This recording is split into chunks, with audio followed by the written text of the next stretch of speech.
캐나다에 있는 호야 종류에 대해서 한번 설명을 드리고 그 특징에 대해서 간략하게 한번 좀 말씀드리겠습니다. 먼저 여기 걸려 있는 게 이제 호야도 있고 립살리스, 그 다음에 수염 많이 있는데 오늘은 호야에 대해서 한번 설명드리도록 하겠습니다. 먼저 여기 보이시는 꼬불꼬불한 요 느낌의 호야가 호야 콤팩타라는 그런 꼬부리 리본이라고도 불리는 호야입니다. 되게 좀 특이하죠? 어떤 이게 호불호가 약간 갈릴 것 같긴 한데 나름 또 매력이 있고 넝쿨성으로 내려오는 그 느낌이 굉장히 좀 특이해서 인기가 좀 있는 것 같습니다. 그 다음 그 밑으로 가시면은 약간 그 잎에 무늬가 들어있는 호야 마이크로필라 알보라는 겁니다. 그래서 알보는 그 흰색 무늬가 들어가 있는 걸 알보라 그러는데 보시면은 잎도 두툼하고 그 잎에 세로로다가 흰색 줄무늬가 있어서 더욱 인기가 있는 희귀종이라고 볼 수 있을 것 같습니다. 여기 보시면은 무늬가 아주 잘 들어가 있죠. 그래서 그 무늬종을 하시는 분들도 굉장히 좋아하는 약간은 희귀종의 그 호야라고 볼 수 있을 것 같습니다. 버틸시아나라는 호야종입니다.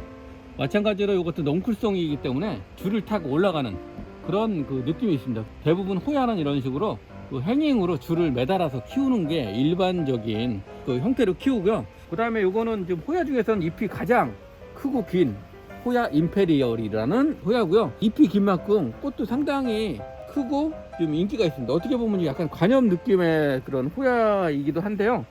그래도 나름 굉장히 좀 약간 독특한 형태의 호야라고 볼 수 있을 것 같습니다. 요거는 그 잎이 좀 약간 오돌도돌하게 가지고 톱니바퀴식으로 되어 있는데 호야 수마트라라는 그런 품종이고요. 약간 잎에 약간 무늬가 약간 들어가 있습니다.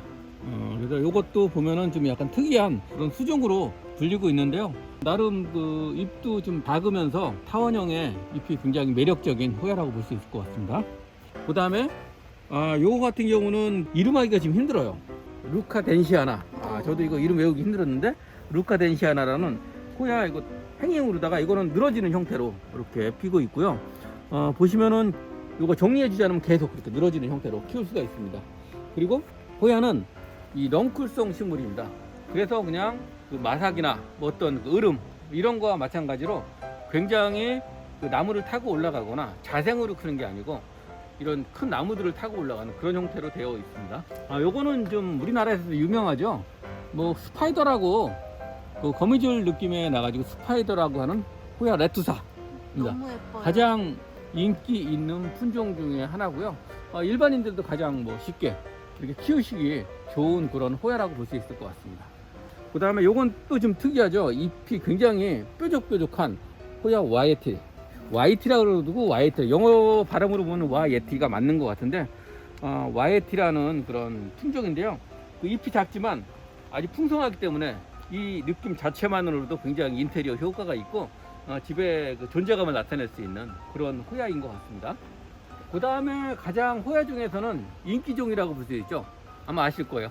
호야 카누사. 카누사. 카투사는 그 미국 군대가 카투사고요. 그건 카누사. 그래서 요거는 인기가 있는 것 중에 하나가 왜일까요? 꽃이야. 네, 아마 분홍색하고 흰색 꽃이 피는 걸로 알고 있는데 꽃이 별모양처럼 정말 예쁘고 향기 또한 엄청납니다. 그래서 인기가 상당히 많고요. 아시겠지만 호야 꽃은 핀 데서 계속 핍니다. 그래서 호야 꽃을 보고 자르면은 그 다음에 꽃이 안 필 수가 있기 때문에 호야 꽃 핀 자리는 꼭 유지를 해 주시는 게 좋습니다. 그 다음에 요거는 보시면 아시겠지만 꽃자리가 지금 있습니다. 요거는 멀티플로라라는 말 그대로 멀티라는 의미가 있을지 잎도 상당히 크고 꽃도 흰색으로 엄청 크게 핍니다. 여기 보시면은 핀 자리가 있네요. 아마 여기서 다시 꽃이 나오지 않을까 생각이 드는데요. 이것도 좀 약간은 좀 호야 느낌이 나지는 않습니다. 그렇지만 호야 중에서는 가장 대형종에 속하기 때문에 대형으로 키워보고 싶은 분들은 한번 키워볼 만한 멀티폴리아라는 품종입니다. 여기 한 10개 정도의 호야를 설명드렸는데요. 요거는 지금 행잉으로 한번 우리가 연출을 해본 거고요. 뭐 작은 품종이라든지 좀 다른 형태로 우리 화분에 있는 것도 한번 같이 설명을 드려볼게요. 요게 호야야 라고 얘기하시는 분도 있을 것 같은데 요것도 호야입니다. 굉장히 귀엽죠? 잎도 예쁘고 약간 그 모르겠습니다. 그 슈퍼 에스키모라는 품종인데요. 우리나라에서는 흔하지 않은 품종이고 엽성이 되게 특이하죠. 호야 잎이 원래 두꺼운데 얘는 그렇게 두껍지도 않고 작고 약간 미니종에 가까운 것 같아요. 근데 엽성이 좋고 색깔이 예뻐가지고 일반 그 여성분들도 상당히 좀 좋아할 만한 그런 느낌의 호야라고 볼 수 있고요. 이것도 좀 키우면은 쭉쭉 늘어집니다. 이것도 좀 귀한 품종이 파라스티카라는 품종입니다. 약간 잎에 무늬가 들어가 있고요. 호야는 자라는 습성이 이런 식으로 넝쿨성이기 때문에 잎을 먼저 이렇게 쭉 뽑습니다. 이걸 자르시면 안 됩니다. 왜냐하면 이걸 잎을 뽑은 다음에 여기서 잎이 줄기를 뽑고 잎이 나오고 늘어지고, 어떻게 보면 내가 살 자리가 좀 안전한가라고 얘가 먼저 탐색을 하는 줄기가 느낌이고요. 안전하다고 생각되면은 얘네들이 다시 잎을 내 가지고 종족 번식이라든지 또 확장하는 형태로 그런 식으로 자라는 게 아닌가라는 느낌이 들 정도로 하고, 당연히 이것도 이런 식으로 느낌으로 하면 행행으로도 키울 수 있고요. 지지대를 세워주면은 또 화분에서도 충분히 키울 수 있는 파라스티카라는 굉장히 귀한 품종이고요. 요건 인프라카타. 딱 봐도 송편같이 생겼죠. 네. 그래서 그 애칭이 그 무늬 송편이라는 겁니다. 이것도 마찬가지로 지금 잎을 내고 있네요. 그래서 이렇게 내고 있으면은 뿌리도 이렇게 나오죠. 여기 습도가 좋기 때문에 이렇게 공중 뿌리를 내고요. 이 중간 중간에서 이제 다시 송편이 하나씩 만들어질 것 같습니다. 이것도 좀 특이하죠. 아까 요거랑 비슷한 거 아까 보셨는데 기억나시나요? YT. 예, YT의 무늬종이라는 분도 있는데요. 약간은 다릅니다. 똑같은 품종은 아니라고 하더라고요. 그래서 이 YT에 무늬가 들어간 걸 호야 켄티아나라는 이런 색, 그 붉은색 계열의 무늬가 들어가고요. 가운데 이렇게 중투로다가 흰색 무늬도 들어가 있습니다.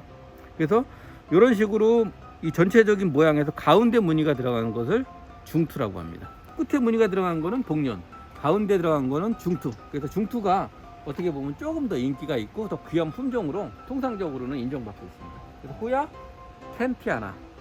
어렵네요. 그 다음 또 하나 여성분들이 좋아할 만한 그런 또 호야가 있습니다. 이름도 좀 특이해요. 쿤밍기아나. 귀여워. 호야 쿤밍기아나.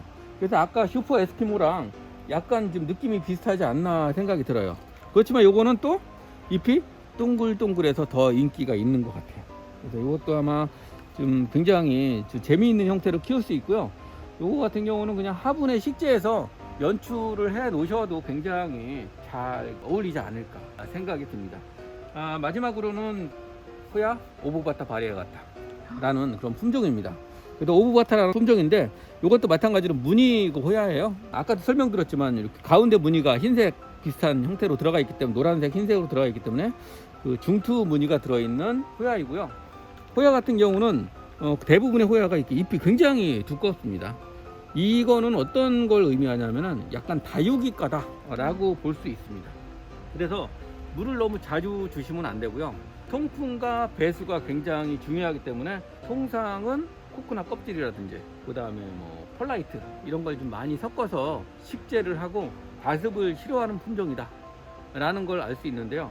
우리가 호야뿐만 아니고 모든 식물을 판단할 때는 잎의 크기와 두께와 넓이 이런 걸 가지고 물 조절을 할 수 있을 것 같습니다. 그래서 얘네들은 물이 말라도 이 잎에 있는 물만 가지고도 며칠은 버틸 수 있고요. 물이 마르면은 얘가 느낌으로 전달해 줍니다. 그래서 물이 살짝 마른 게 느껴질 때 주셔도 크게 문제 없는 형태고, 그렇게 하셔야 꽃이 더 잘 옵니다. 만약에 해가 안 들어오는 곳에서도 키울 수가 있나요? 호야 같은 경우는 아까 제가 말씀드렸지만 힌트가 있습니다. 넝쿨성 식물이라고 했죠. 넝쿨성 식물이라는 것은 해를 직접 보겠으니까 아니면 다른 식물에 가려서 약간 반양지나 반그늘을 해서 자라는 식물이라고 볼 수 있어요. 그래서 호야 같은 경우는 너무 해를 많이 보게 되면은 얘가 누렇게 떠요. 그거는 해가 너무 세구나 라고 생각했습니다. 그래서 반그늘에서도 굉장히 잘 크는 식물이고요. 너무 햇빛을 많이 보게 되면 잎이 누렇게 뜨고, 그 대신 통풍이라든지 아마 호야가 제가 알기로는 한 영상 5도 정도까지는 충분히 버틸 수 있는 내한성도 가지고 있습니다. 그래서 너무 따뜻한 거실은 어떻게 보면 얘한테 약간 온실 같은 느낌이 들기 때문에 약하게 키울 수 있는, 식물들도 어느 정도 좀 이렇게 강하게 키우려면 너무 따뜻하게만 하면은 얘가 병이 들 수도 있어요. 그래서 반그늘에서 통풍이 잘 되는 곳, 그런 데서 키우시면은 잘 되지 않을까 생각이 듭니다.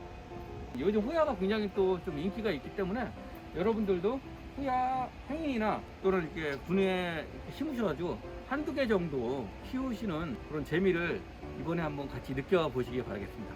이상 푸르다에서 호야에 대한 종류 같이 한번 설명드렸고요.